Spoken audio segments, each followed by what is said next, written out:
Salutations à tous et à toutes, c'est FW et bienvenue sur FW Talks. Aujourd'hui, nous allons parler de ton destin. Plus précisément, des 7 signes qui montrent que tu fuis ton destin.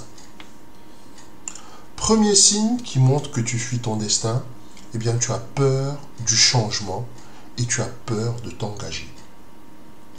Lorsque quelqu'un évite constamment des occasions ou des situations qui pourraient éventuellement emmener dans sa vie un changement. Je ne sais pas, parfois même c'est un simple déménagement. Tu as peur de déménager, tu ne comprends pas, tu as peur de partir du logement que tu occupes. Tu es là, tu vis dans cet endroit et puis tu sens très bien que c'est plus comme avant, tu te retrouves plus peut-être dans cet appartement, dans cette maison ou que sais-je, peu importe où tu habites. Et tu sais très bien que changer de maison, effectivement, va montrer en fait, ou va créer dans ta vie une autre dynamique que celle que tu avais avant. Et tout à coup, tu commences à avoir peur. Tu commences à avoir peur de faire les cartons, tu commences à avoir peur de signer un contrat de bail. Parfois même, ça va même jusqu'à avoir peur même d'aller voir un agent immobilier ou même de faire les petites annonces à la recherche d'un appartement. Si c'est ton cas, eh bien sache que derrière, il y a peut-être quelque chose de plus profond, quelque chose de plus marqué, quelque chose de plus grand que la simple peur de faire des cartons et puis de transporter ses meubles. Changer, c'est aussi changer son destin et derrière ce petit changement, parce que le changement implique toujours que nous rentrons dans une autre phase de notre vie. Cette autre phase de notre vie, généralement, nous rapproche de notre destin, c'est-à-dire l'endroit où nous allons être en phase avec nous-mêmes et avec le monde autour de nous. Si tu es dans cette configuration-là, si tu commences à avoir peur des petites choses, des petits changements, parfois même, ça va même jusqu'à un contrat, un simple contrat téléphonique, pour prendre un abonnement téléphonique, tu es en panique, on te dit oui, un engagement de 12 mois, et tout à coup, il y a quelque chose au-dedans de toi qui te dit non, et c'est vraiment viscéral, ça sort de toi, et tu ne comprends pas pourquoi tu es dans cet état d'esprit alors qu'il s'agit d'un simple abonnement. Eh bien, sache que ton esprit est en train de t'envoyer des signaux très forts. Et derrière cette peur de s'engager, n'est-ce pas, il y a effectivement la peur de changer de destin, parce que changer de destin implique toujours s'engager dans quelque chose. S'engager, c'est prendre un chemin, en fait. Et derrière cet abonnement téléphonique qui, voilà, c'est pas très, ça a l'air anodin, derrière, il y a quelque chose de plus profond, quelque chose de plus grand. Donc ça, c'est le premier signe qui démontre que, eh bien, tu es en train de fuir ton destin. Alors, deuxième signe qui montre que tu es en train de fuir ton destin. Eh bien, c'est le fait de systématiquement ignorer ton intuition. Ignorer son intuition, c'est parfois tu as un pressentiment qu'il va se passer quelque chose, mais rationnellement, tu n'as aucune preuve. Tu n'as aucune preuve logique de ce sentiment qui règne au-dedans de toi ou de cette idée comme quoi il va se passer quelque chose. Et bien derrière tout ça, il y a ton esprit qui est en train de chercher à entrer en contact avec toi. Tu sais, chacun de nous a un esprit. Et c'est ton esprit en fait qui est responsable des intuitions. Et donc quand ton esprit essaye d'entrer en contact avec ta logique et ta raison, tu lui fermes la porte. Et ça se manifeste sur le plan physique par quelqu'un qui refuse systématiquement de faire appel à son intuition.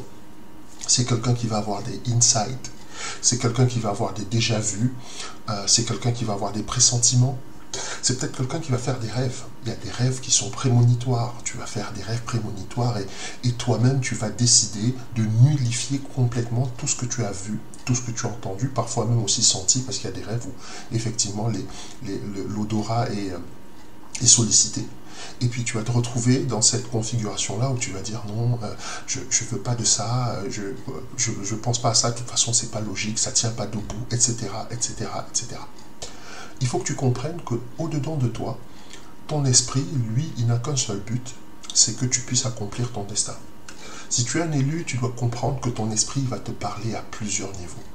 il va te parler au niveau de tes rêves, il va te parler au niveau de ton intellect, tu vas avoir l'impression d'avoir des choses, de comprendre les choses avant même que certaines personnes finissent tes phrases ou te disent ce qu'elles veulent te dire.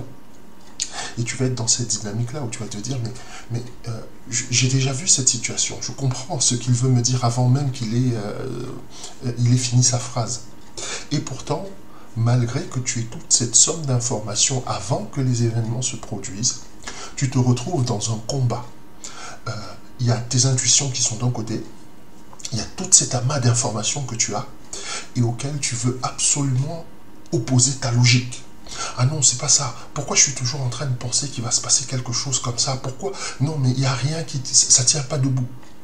Et quand bien même après la suite des événements va te donner raison, tu vas trouver une autre raison, un autre prétexte. Tu vas te dire non, mais c'est pas parce que c'est pas parce que l'intuition a eu raison la dernière fois que la prochaine fois elle aura raison. Si tu es régulièrement dans cette configuration-là, je parle bien de quelque chose de systématique, parce que ça peut arriver à n'importe qui.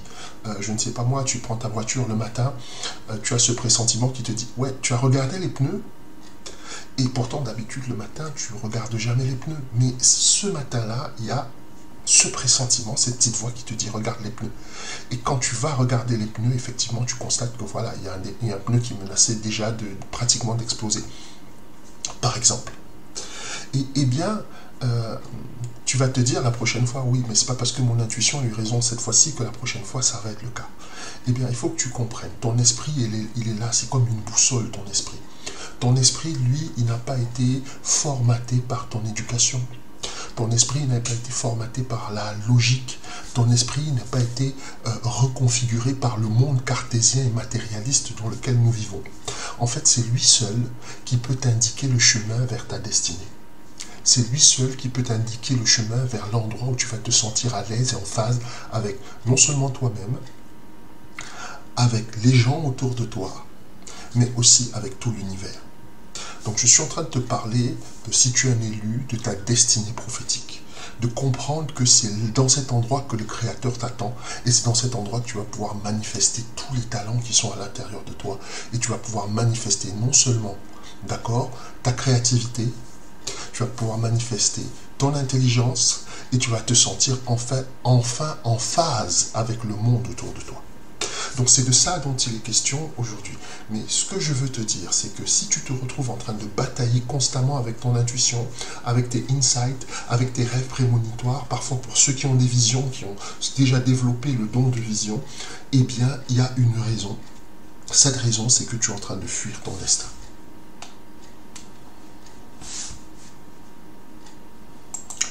Troisième signe qui montre que, eh bien, tu es en train de fuir ton destin. Troisième signe. Se contenter de la médiocrité. Je répète encore, se contenter de la médiocrité. Si tu es une personne qui se contente en fait du train-train quotidien, c'est-à-dire que tu veux plus en fait sortir de ton métro, boulot, dodo, etc., de ta petite routine, etc., etc. Et pourtant, tu sens très bien qu'au-dedans de toi, tu aspires à autre chose. Au-dedans de toi, il y a cette petite voix qui te dit, mais tu es plus grand que ça, tu mérites mieux que ça, tu n'es pas à l'endroit où tu dois être. Mais tu te dis, oui, mais non, je ne vais pas sortir de là, j'ai déjà mon petit boulot, j'ai mon petit appart, j'ai ma petite maison, j'ai ma petite vie. Je ne vais pas remettre en question tout cet équilibre parce qu'il y a une petite voix au-dedans de moi. Et cet équilibre-là, pourtant, cette petite vie, ce petit boulot, je ne sais pas moi, ce petit nid douillet, entre guillemets, hein, que tu as créé, tu sens très bien au fond de toi que ce n'est pas l'endroit où tu devrais être. C'est un endroit où tu ne te sens pas confortable. C'est un endroit où tu as l'impression de t'enfoncer. C'est un endroit où tu as l'impression de te perdre. Eh bien, je viens te dire aujourd'hui que, en fait, derrière tout ça, derrière cette peur de sortir de ce petit précaré que tu as créé, il y a quelque chose de plus profond qui se cache. Derrière cette peur de sortir de là, il y a quelque chose qui se cache. Ce n'est pas simplement la peur de perdre ce qu'on a, mais c'est aussi la peur de rentrer vraiment dans son destin. Tu sais, ton esprit va toujours se manifester auprès de toi pour te dire ce qui ne va pas dans ta vie. Et par rapport à ce qui ne va pas, il va te dire, mais ne te contente pas de ça, tu pourrais être tout autre chose. Ne te contente pas d'être sous antidépresseur à longueur de journée, tu pourrais vivre autre chose. Ne te contente pas de soi-disant aller en boîte pour décompresser tous les week-ends parce que ton boulot est tellement stressant, tu mérites autre chose. Ne te contente pas d'une relation abusive où tu es traité comme pas possible et on te manque de respect et on n'a aucune attention pour ta personne et pour tes sentiments et pour tes envies et même parfois pour tes valeurs et tes aspirations, mais vu que la personne est là et qu'on a peur d'être seul, ben on reste, on se contente de la médiocrité.